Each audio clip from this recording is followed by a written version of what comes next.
దుర్గారావు గారు ఈరోజు మా ఇంటికి రావడం జరిగింది.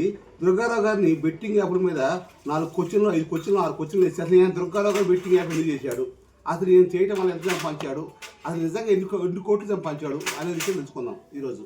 దుర్గారావు గారు మీరు బెట్టింగ్ యాప్లు చేశారండి? నేను చేయలేదండి, బెట్టింగ్ యాప్లు చేయలేదు, చేసేవాడు కూడా ఎంకరేజ్ చేయలేదండి. నేను అవును నన్ను చేయమని వచ్చి అడిగారండి, నేను చేయలేదు. కానీ మీ వీడియోలు కూడా చూసాను, మీరు కూడా పాపం ఒక్క బెట్టింగ్ యాప్ కూడా ప్రమోషన్ చేయలేదు. మీకన్నా నాకు మా చెల్లి బాగా మాకు బాగా అలవాటు అయితే చిత్రాకళ సినిమా కానీ బాగా ఇక మా సొంత చెల్లిలాగానే నేను చూసుకుంటాను. అడిగాను చెల్లిని, అమ్మ బెట్టింగ్ యాప్లు నేను చేశారమ్మంటే లేదండి అసలు అటువంటి వాటిని జోలికి వెళ్ళదాను. ఇవాళ చాలా హ్యాపీ అండి. గుంటు నాగరాజు గారు బెట్టింగ్ యాప్ల జోలికి వెళ్ళలేదు, అలాగే టిక్ టాక్ దుర్గారావు ఫ్యామిలీ కూడా బెట్టింగ్ యాప్ల జోలికి వెళ్ళలేదు. కానీ వెళ్తే దానికి తగిన శిక్ష ఖచ్చితంగా ఉంటుందండి, ఖచ్చితంగా ఉంటుంది. అవును వెళ్ళలేదు కాబట్టి చాలా హ్యాపీ. అసలు ఆ థాటే మనకు రావద్దండి. మనం సరదాగా వీడియోలు చేసుకుందాం, డ్యాన్స్లు వేద్దాం, యూట్యూబ్ వీడియోలు చేద్దాం, ఒక మెసేజ్ కంటెంట్లే పెడతాం తప్ప మనకి ఎందుకంటే బెట్టింగ్ యాప్. దుర్గారావు గారు బిజినెస్ కంటెంట్ పెడతారు, మేమేమో ఎంటర్టైన్మెంట్ పెడుతుంటాం, ఫుడ్ వ్లాగ్స్, దేవుళ్ళకి అడిగిపోయింది. రాజు గారు అంటే ఒక రైతు బిడ్డ, వ్యవసాయం సంబంధించి పెడతారండి. అప్పుడప్పుడు సరదాగా మరి ఎంటర్టైన్మెంట్ కావాలంటే డ్యాన్సులు కూడా కావాలి కదండి, అవి కూడా చేస్తారు. అంటే కళాకారుడు అన్ని చేయాలండి, అడుక్కునే క్యారెక్టర్ చేయాలి, ఏడ్చి క్యారెక్టర్ చేయాలి, నవ్వి క్యారెక్టర్ చేయాలి, చేస్తారు. ఏ క్యారెక్టర్ ఇచ్చినా చేయాల్సిన బాధ్యత మనది. అంతే. నేను ఇది చేయను, ఇది వల్గర్ ఉంది, ఇది బాగుంది, ఇది ఎక్కువ ఉంది, ఇది తక్కువ ఉంది అనుకున్నప్పుడు మనం ఈ ఫీల్డ్లోకి రాకూడదు. అంతే, అది కరెక్ట్. అయితే మన ఇంకో విషయం మనతనే కదండి, మన టిక్ టాక్లో జనాలు చాలా మంది బ్యాడ్ కామెంట్లు పెట్టే వాళ్ళు ఎవరు, ఎగ్జాంపుల్ ఉప్పల వాళ్ళు, కొడంగల్ శేఖరు, ఇలాంటి బ్యాచ్ మా బ్యాచ్ వీళ్ళు కూడా పాపం ఎప్పుడు కూడా బెట్టింగ్ యాప్లు చేయలేదు. జనాలు ఎక్కువ వెళ్ళేది వాస్తవంగా, కానీ వీళ్ళు పాపం బెట్టింగ్ యాప్లు చేయమని వచ్చినా సరే ఎందుకో చేయలేదు. నాకు కూడా 3 సార్లు వచ్చినాయి. ఎట్లా వాళ్ళు పెడతారు, ఇంగ్లీష్ వాళ్ళు పెడతారు, ఇంగ్లీష్లో ఖచ్చితంగా మెసేజ్ కాంటాక్ట్ పెడతారు, ఇంగ్లీష్లో పెట్టారు ప్యాకెట్లు, అవి పెట్టింగ్ అప్పుడు నాకు ప్యాకెట్లు వచ్చినాయి, కానీ నేను కూడా చేయలేదు. మన మా గ్యాంగ్ కూడా ఎవరు చేయలేదు. కానీ ఇక్కడ మ్యాటర్ ఏంటంటే జనాలు అందరూ కూడా మమ్మల్ని ఒక రకంగా ఏదో అనుకుంటుంటారు, మేమేమో నలుగురు ఎంటర్టైన్మెంట్ చేస్తాం, మా కుటుంబంతో బతుకుతాం, నన్ను వీడియోలు చేసుకుంటాం, ఇచ్చిన అవకాశాన్ని వాడుకుంటాం, 2 రూపాయలు సంపాదిస్తాం, మా బతుకుతాం.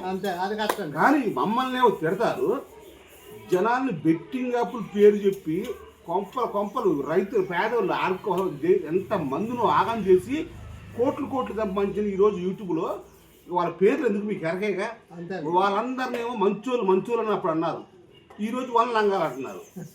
అలా కాదండి, ఏపీ తెలంగాణలో 1000 మంది చనిపోరండి, ఏపీలో 1000 మంది, అంటే ఏపీ తెలంగాణలో 2000 మంది చనిపోయారు ఈ బెట్టింగ్ యాప్ల వల్ల. కానీ అది చాలా పాపం అని బాబు పుట్టకదుకోండు ఉండో. మనం కష్టపడి మీరు ఉన్నారు, వ్యవసాయం చేస్తారు, అప్పుడప్పుడు ఖాళీగా ఉన్నప్పుడు సరదాగా డ్యాన్సులు వేస్తారు, అన్ని రకాలు చేస్తారు. మనం మిమ్మల్ని అంతా ఎవరు సరిపడరు, 100 మంది ఒకేలాగా ఉండరు కదండి, అందులో 10 మంది బ్యాట్ కామెంట్లు పెడతారు.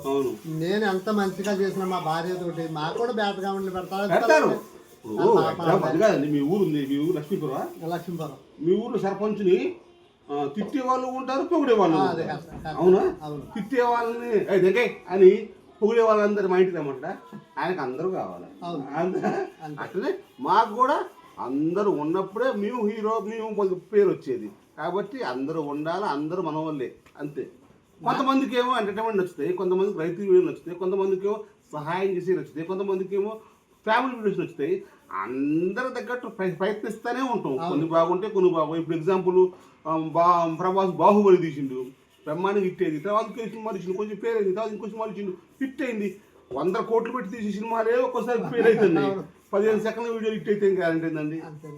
15 సెకండ్లో కూడా మనం జనాన్ని ఎంటర్టైన్మెంట్ ఇస్తున్నామండి. అంతేగా.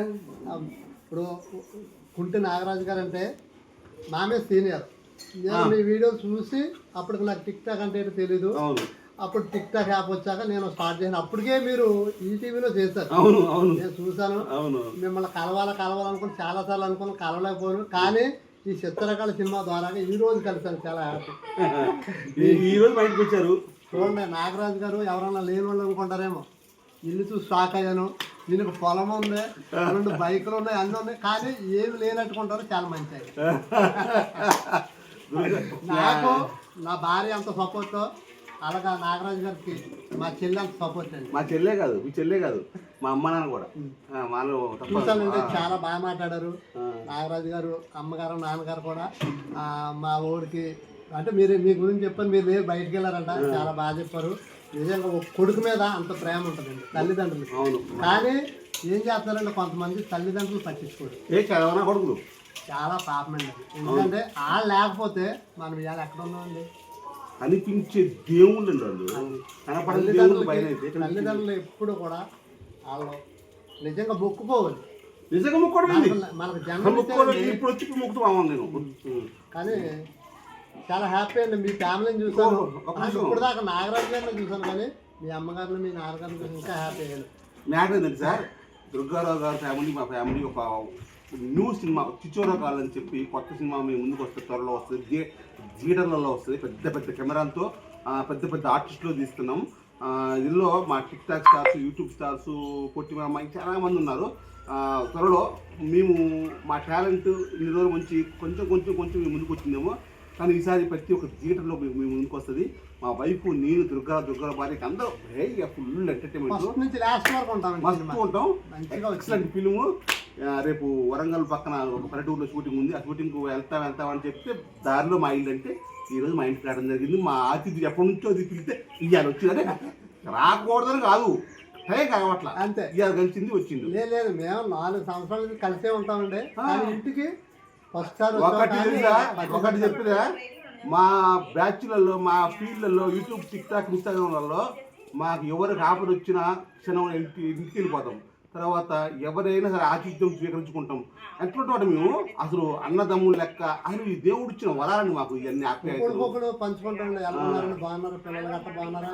ఇప్పుడు ఎవరికైనా బాగపోతే వెళ్ళి సహాయం చేస్తామండి. అంటే మా దగ్గర ఉందని కాదు, మమ్మల్ని చూసి ఏమన్నా ఉన్న మహానుభావులు చాలా హెల్ప్ చేస్తామని మేము చేస్తామండి. ఉన్నంత చేస్తాం, కోట్లు కోట్లే కాదు, ఉన్నంత చేస్తాం. అంతే అండి, మాకు ఉన్నంతలోనే హెల్ప్ చేస్తాం, జనం ఎంటర్టైన్మెంట్ చేస్తామండి.